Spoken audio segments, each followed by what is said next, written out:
I'm Craig Felton, Professor of Art here at Smith College.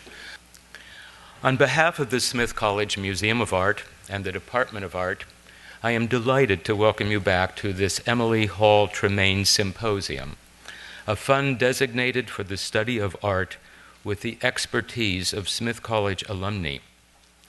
This year's conference more than meets those requirements, with Jessica Nickel, Director and Chief Curator of the Smith College Museum of Art, Suzanne Folds McCullough, Chair and Curator of Prints and Drawings at the Art Institute of Chicago, one of our speakers this morning, Jane Schoaf Turner, Head of the Print Room of the Rijksmuseum and Editor of Master Drawings, the moderator of this afternoon's roundtable discussion, and our esteemed collector of these spectacular drawings, all alumni of Smith College. Yesterday afternoon, Nicholas Turner discussed the Madonna and Child paintings and drawings of Federico Barocci, one of the finest late Renaissance, early Baroque artists in Italy. This morning we have two speakers, Hugo Chapman from the British Museum and Suzanne Folds McCullough from the Art Institute of Chicago. Following a lunch buffet in the Carroll Room in the Campus Center up and around the corner, we will continue there in the afternoon for a roundtable conversation on the art of collecting, with Jane Schoaf Turner as moderator, Andrew Robison and Mark Brady as panelists. Before continuing with my presentation, however, I want to extend my enormous gratitude to the collector of these drawings in permitting them to be exhibited here at Smith College. Indeed, I am incorporating many of the drawings into classes this semester, and my students have been enthusiastically and anxiously awaiting the opening of the exhibition. That time has come. I also want to thank April Gallant, our curator of prints and drawings, for her extraordinary care with the exquisite design of this exhibition and her sensitivity to the publication of the catalog prepared to accompany the more recently acquired drawings. These 16 drawings are being shown here together for the first time. The magnificence of the installation of drawings would not have been possible without our dedicated team of David Dempsey, Bill Myers, Stephanie Sullivan, and Kelly Hobart. Also, our thanks go to Tyga Ermansons and Maggie Lind of the museum's Department of Education for their organization of this symposium, and Julie McLean for the many events that they have all developed for the larger scope of the educational needs of the exhibition throughout the weeks of its showing this entire semester. And certainly our thanks and admiration belong to Louise Krieger for her incomparable administrative and personal skills, quietly and competently at the rudder of our often complex and diverse endeavors. To all, my most heartfelt thanks.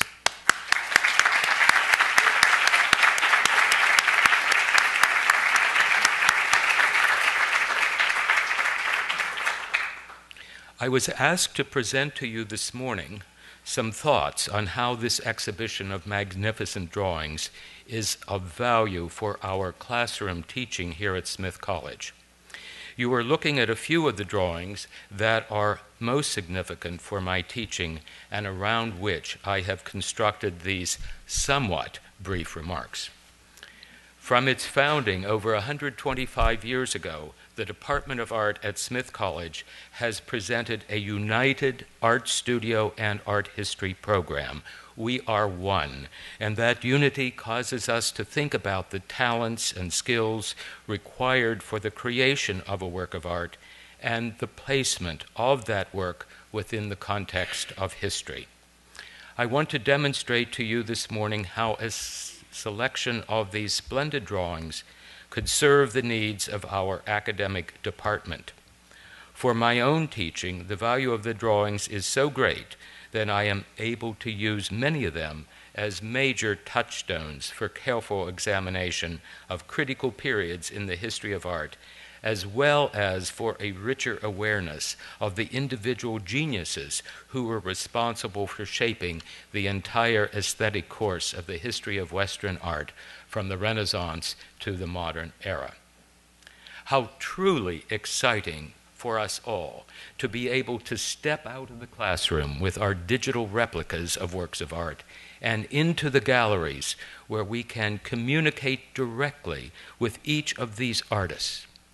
The pure pleasure of creativity enjoyed by these artists now becomes our pleasure as we experience each drawing afresh.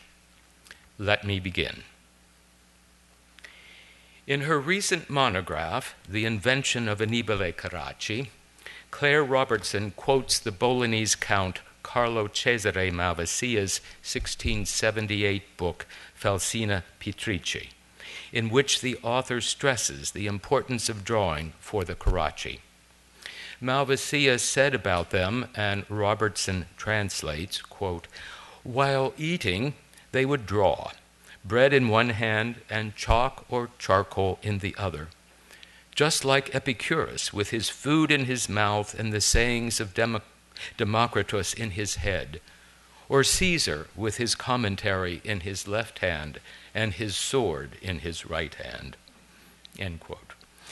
For the Carracci's Accademia degli Incaminati, or the Academy of the Progressives, established in Bologna about 1582, the practice of drawing what one saw was foremost in the training of young artists, in contrast to the mannerist practice of the two previous generations of drawing from the imagination, or fantasia.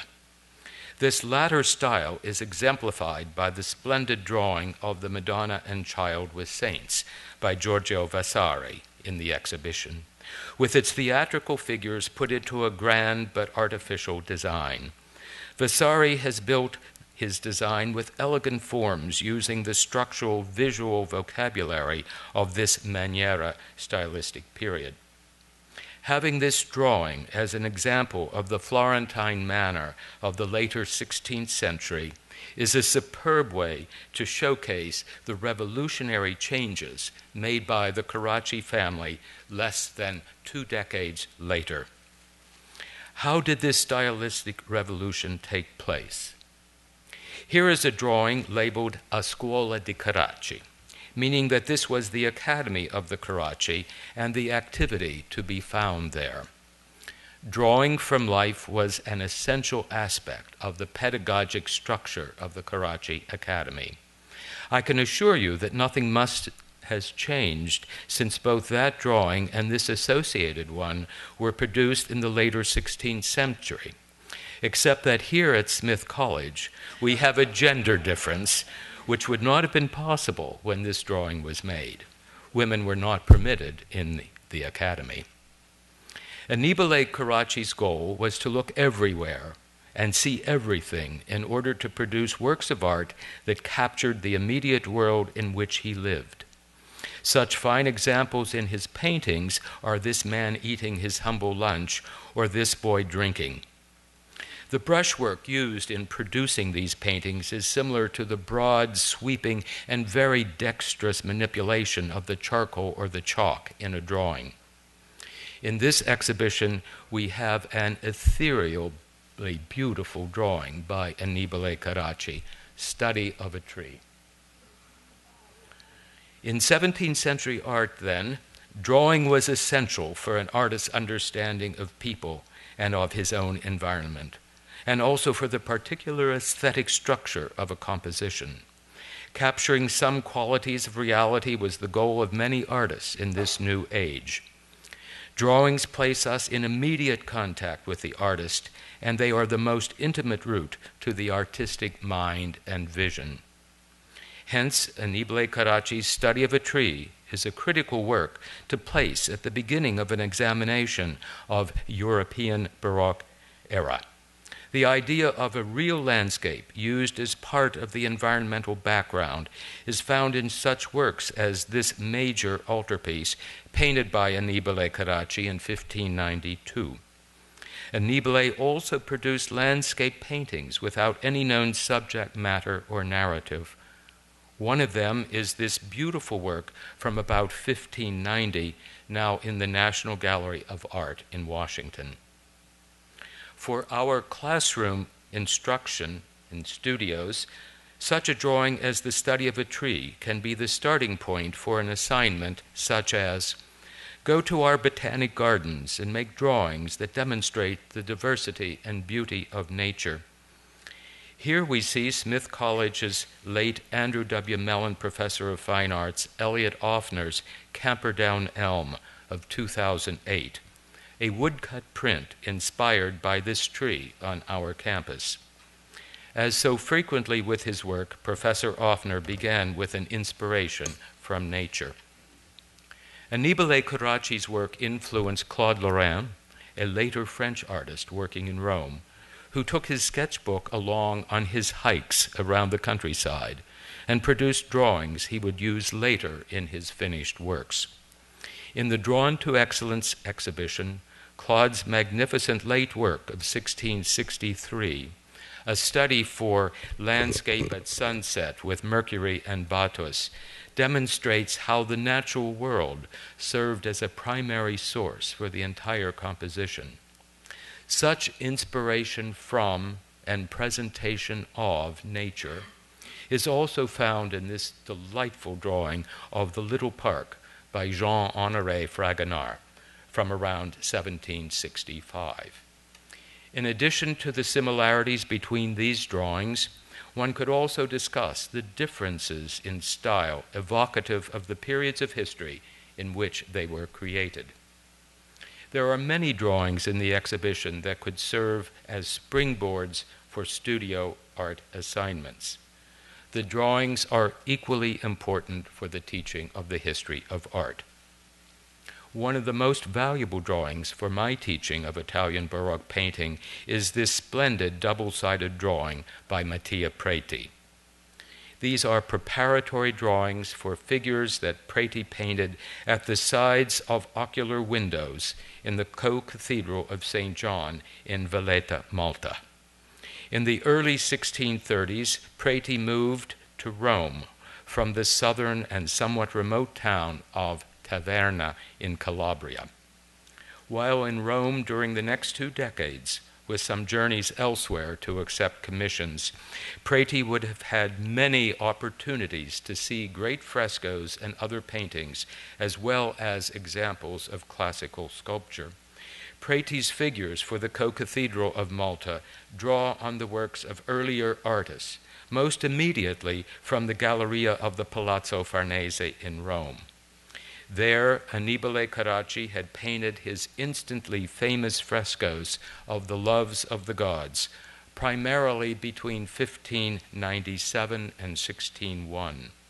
On the ceiling where it meets the top of the wall, Annibale painted I nudi, nude figures placed on either side of large fictive bronze medallions. These figures appear to be alive and interactive with the surrounding scenes and are formally and structurally related to what Preti would design almost 75 years later in Malta. Here you see 2 of the figures by Annibale Carracci and his study drawing for one of them. Of course, you know Annibale's reference, Michelangelo's I nudi on the ceiling of the Sistine Chapel. Figures placed on either side of fictive bronze medallions, a design Preti incorporated for his figures on either side of the ocular windows. The Sistine Chapel I nudi were Annibale's immediate source in Rome, although both he and Michelangelo also refer to classical sculpture. For Annibale, the most obvious example was the famous marble of Ares that belonged to the renowned collection of the noble Ludovisi family.